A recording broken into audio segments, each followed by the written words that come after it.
C'était exactement le 6 novembre 1982, à la suite de la démission d'Amadou Ahidjo, que Paul Biya prit le pouvoir à Yaoundé. Depuis, beaucoup d'eau a coulé sous les ponts et ça fait aujourd'hui 43 ans que le vieillard de 92 ans, à la petite voix, est en poste. Pendant ce temps les Allemands sont à leur 5e chancelier et à leur 8e président fédéral qui ne joue qu'un rôle symbolique. Les Français ont vu défiler pendant la même période 4 présidents de la République et sont aujourd'hui à leur 5e. Beaucoup d'exemples de pays en Afrique, comme au Bénin, au Sénégal, au Ghana ou au Nigeria, où l'alternance au sommet des États est une réalité, ne manque pas, pendant que Paul Biya trône à la tête de son pays comme un roi, ou plutôt comme un demi-dieu, depuis 4 décennies. Et apparemment, comme beaucoup de dirigeants en Afrique, ce n'est pas tant le bilan qui l'intéresse. Il n'a d'ailleurs aucun bilan, ou si le bilan est totalement négatif. Le Cameroun se trouve dans un état de délabrement avancé dans presque tous les domaines. Paul Biya et son entourage,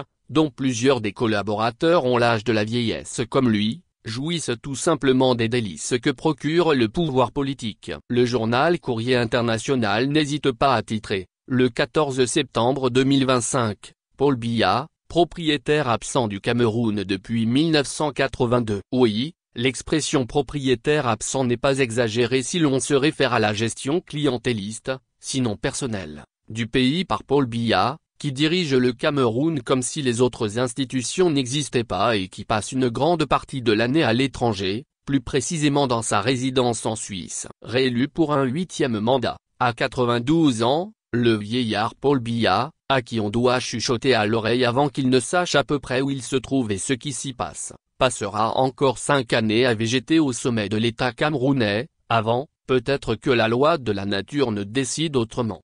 À la tête du pays depuis 2011, cet ancien haut fonctionnaire international est à la fois salué pour ses réussites économiques et critiqué pour sa gestion du pouvoir, qualifié d'autoritaire par ses détracteurs. Voilà en résumé ce que pensent beaucoup d'observateurs du président ivoirien Alassane Ouattara. En fait, on ne peut pas parler du chef de l'État ivoirien sans évoquer les violentes péripéties qui avaient précédé son accession à la magistrature suprême en 2011. Le concept d'ivoirité qu'il élimine aux élections présidentielles d'octobre 2000, la crise politique qui s'ensuivit et qui culmina avec le déclenchement d'une rébellion dans le nord du pays en 2002. La grande majorité de ceux qui dirigeaient cette rébellion étaient des partisans d'Alassane Ouattara. Laurent Gbagbo était alors le président d'un pays divisé en deux. Les élections présidentielles de 2010 seront décisives. Proclamé vainqueur par la CENI, Alassane Ouattara est désavoué par le Conseil constitutionnel qui invalide une partie des résultats et annonce Laurent Gbagbo vainqueur. Une certaine communauté internationale et surtout la France de Nicolas Sarkozy entre dans la danse et prennent fait et cause pour ado,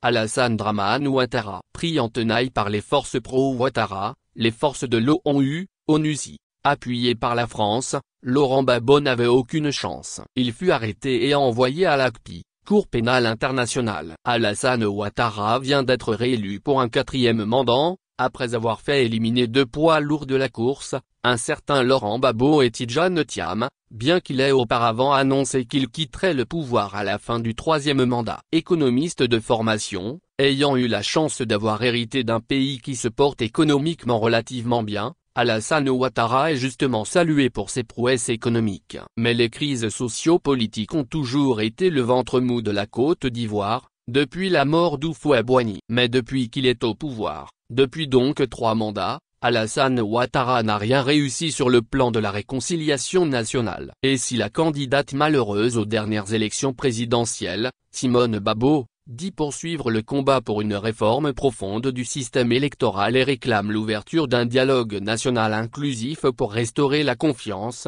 recoudre le tissu social et panser les blessures de notre nation, c'est que les hommes politiques ivoiriens et surtout Alassane Ouattara, ont encore du pain sur la planche en ce qui concerne la paix sociale. Ado en est-il conscient? Ou va-t-il continuer avec sa politique du moi ou le chaos? Parce qu'il a actuellement la force de son côté, une option que nous ne souhaitons pas qu'il continue à adopter dans un pays où les vieux démons ne sont pas très loin. À propos démons, le Togo, bien que n'ayant pas connu de guerre comme la Côte d'Ivoire, a aussi ses démons. Le Togo a connu et connaît encore la persécution d'opposants allant jusqu'au assassinat. Nous avons connu le bombardement des bureaux d'un Premier ministre, par une armée supposée nationale, pour l'en déloger et l'amener manu militari chez le dictateur Gnassingbé Eyadema qui, parfaitement œuvre, était arrivé à ses fins, enterrer définitivement l'idée d'une vraie démocratie au Togo. Ce qui lui permit, à lui et à son clan, de continuer à régner dans l'illégalité, dans la falsification des textes,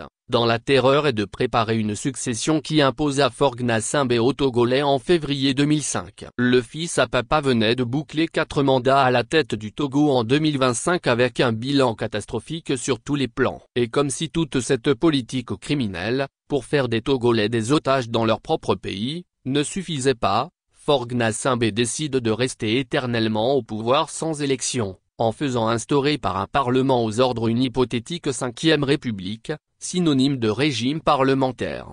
Voire plus vêtement aux couleurs nationales éducation actualité judiciaire service de streaming d'actualité abonnement à des magazines économiques analyses politiques nouvelles du Togo livres sur la politique togolaise abonnement à des journaux locaux politiques togolaises en dehors de la mauvaise gouvernance faite de massives violations des droits de l'homme, de la corruption endémique organisée pour enrichir une minorité, le tout béni par une totale impunité. Beaucoup de Togolais n'ont plus que le choix de l'exil, pour ceux qui peuvent, pour ne pas mourir de faim et vivre en sécurité. Ceux qui sont restés au pays, et ils sont les plus nombreux, doivent subir presque quotidiennement les caprices d'un régime Gnassingbé qui se comporte comme en territoire conquis. Et quand les citoyens togolais, surtout la jeunesse, ont soif d'un peu plus de liberté et de démocratie, et le manifestent de différentes manières, c'est la chasse à l'homme. La persécution tous azimuts faite d'arrestations arbitraires, de détentions sans procès, ou à l'issue de procès bâclés par une justice aux ordres. Malgré des appels des organisations nationales et internationales des droits de l'homme pour la libération des nombreux prisonniers politiques, dont beaucoup sont déjà décédés en détention, Faure Gnassingbé continue à faire la sourde oreille. Il se dit panafricain, saute d'avion en avion, avec son ministre des Affaires étrangères, pour jouer le moralisateur et l'homme de la paix ailleurs, pendant que son propre peuple ploie sous la misère, vit dans la peur des persécutions politiques et ne sait pas de quoi demain sera fait. Quelle méchanceté, quelle inconscience.